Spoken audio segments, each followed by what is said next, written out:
Hey guys, what is going on? Josh here. Today we're going to be looking at the ARX-160, my weapon guide. That means we're going to be doing a best class setup, an evaluation, and stats as well, so you can just see them if you guys want to. But thanks guys, support would be awesome if you guys want to go and check out the last two weapons. There was the AK-12 and the Vector. You guys can go and check them out, and then I might do some like mystery weapon next time. So, I don't know. Let me guys know what you think. If this is helpful at all, that'd be absolutely great. But let's get into it. So, the weapon ARX-160, I really like it. It's a nice weapon.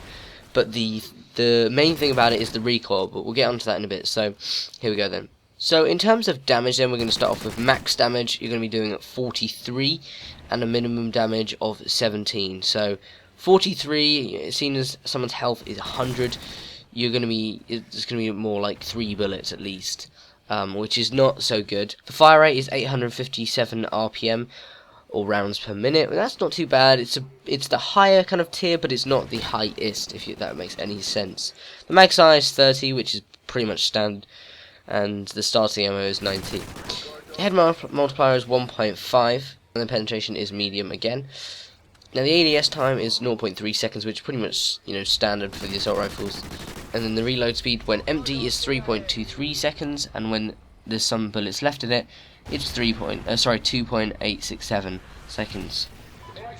So in terms of recoil, then really quickly, recoil up, so kicking upwards, is 60. To the left, it's minus 54.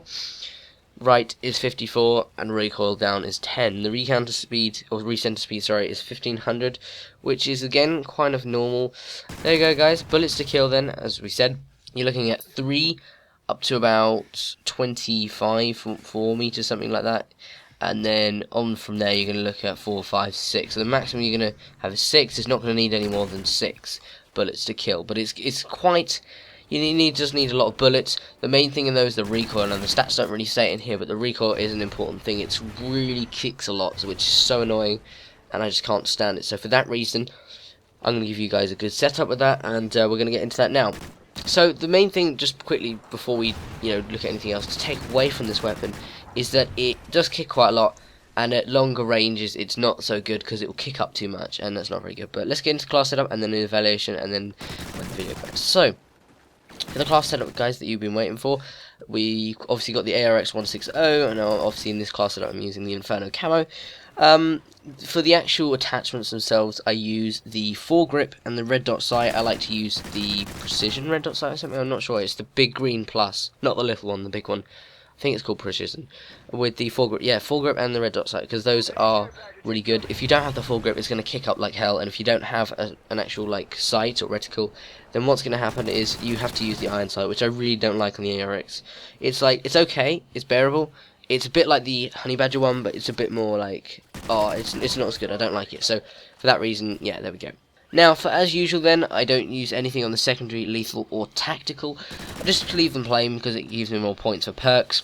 And then for perks, I have Sleight of Hand, which is fast reloading, Stalker, which means you move faster while aiming down sight, and you can actually so you can walk faster and, not sprint, but you can walk faster while aiming down sight, which means that you can go around corners while aiming down sight, which is really useful, and it means that you're going to be more likely to win the gunfight. Sleight of Hand, it doesn't really work without Sleight of Hand. I don't know, you can't reload as fast, it doesn't feel right with that weapon.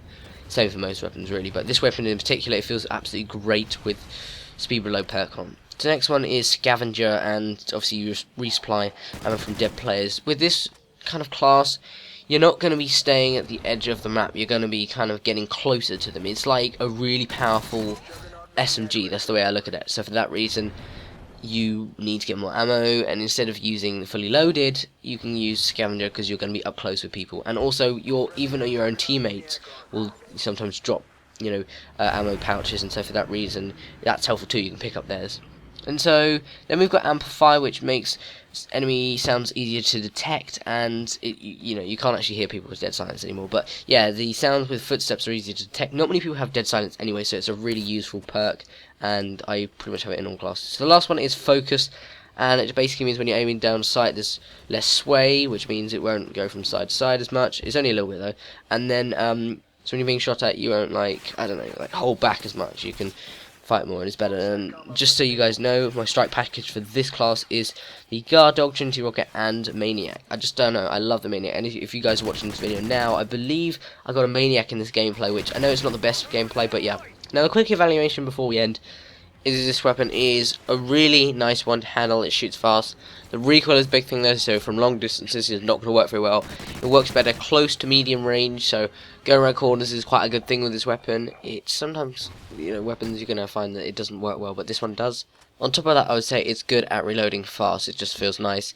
And it's kind of like, this weapon's nice. If you saw in the gameplay where I was on Ignition, you can see you can get some good streaks. Normally I'd say this weapon is not good for long streaks. It's normally good for getting high kills. Like you saw towards the end, it would drop from like a 4, 3 KD, whatever it is, down to about a 2 and slightly under. No, I think about 2, yeah.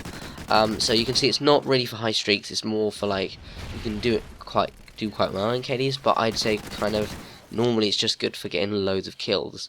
Although, I must admit, one of the best weapons for getting Maniacs was with this weapon. One thing I forgot to mention is that for this weapon I would rate it probably about an 8 or 7.9, something like that. While it's pretty much as good as the AK-12, it doesn't feel as right. The recoil really puts me off it, but it's a really wonderful weapon up close, so I'd say definitely an 8. So I hope you guys have enjoyed. Let me know what you think of this. If it's helpful at all, then let me know. If you've got any changes, then I'd like to hear your version down below. You can go check out any of the other best class setups or weapon guides, whatever you want to call it, and some of my other videos such as the Back in Black Ops 2 video. But thanks guys, and I'll see you in my next video.